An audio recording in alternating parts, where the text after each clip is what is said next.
Ici, on lance les essaims, on fait un petit peu de pollen, parfois un petit peu de gelée royale, un peu de propolis, mais c'est surtout pour lancer les essaims. Ici, on a une soixantaine de ruches, hein, et on fait une mêlée.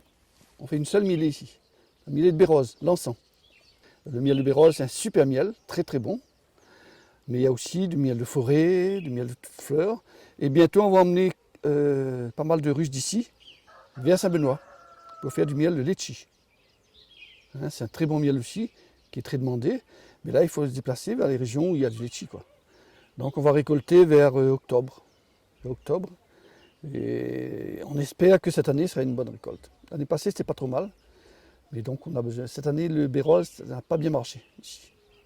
Donc, c'est quand même un métier, enfin une activité qui est super, mais un peu aléatoire quoi, au niveau entrée, hein, parce qu'on dépend beaucoup de la climatologie de moment.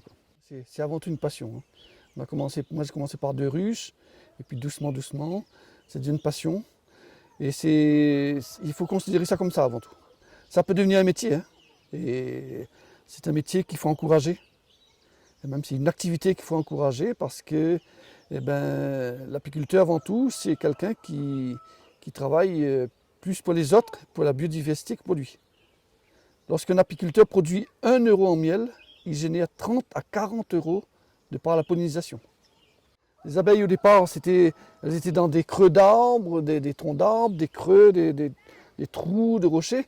Et ben non, on les a non pas domestiquées, parce qu'on ne domestique pas les abeilles en fait. Hein. Nous, on leur a proposé un abri, la ruche, comme elle est actuellement, c'est la ruche Bourbon, ben, qui est adaptée. Et elle s'accommode de ça, elle se trouve bien. Donc, en fait, l'apiculteur, lui, c'est un gestionnaire de cette ruche. Il va voir à un moment donné qu'est-ce qu'il faut apporter à la ruche, qu'est-ce qu'il faut pour que les abeilles soient bien. Quand les abeilles sont bien, elles ne sont pas malades, elles sont bien, et bien là, elles vont produire du miel. Si ça ne va pas, ben, elles ne vont pas produire du miel. Un apiculteur, c'est quelqu'un qui connaît l'environnement, qui connaît la nature. S'il ne connaît pas son environnement, et ben même s'il y a de bonnes abeilles, si l'environnement n'est pas favorable, il ne se fera pas de miel. À partir d'une ruche, on est appelé apiculteur et on doit déclarer ses ruches ou sa ruche.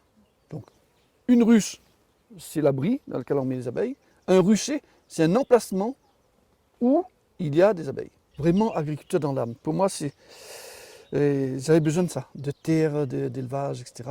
Ça nous fait une activité qui est saine.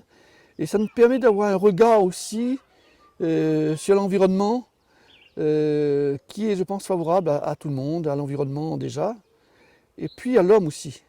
Alors cette abeille, c'est l'avenir, c'est la vie, avec un grand V. Détruire cette abeille, c'est un peu ce qu'on est en train de faire, hein. Ben, c'est se détruire soi-même.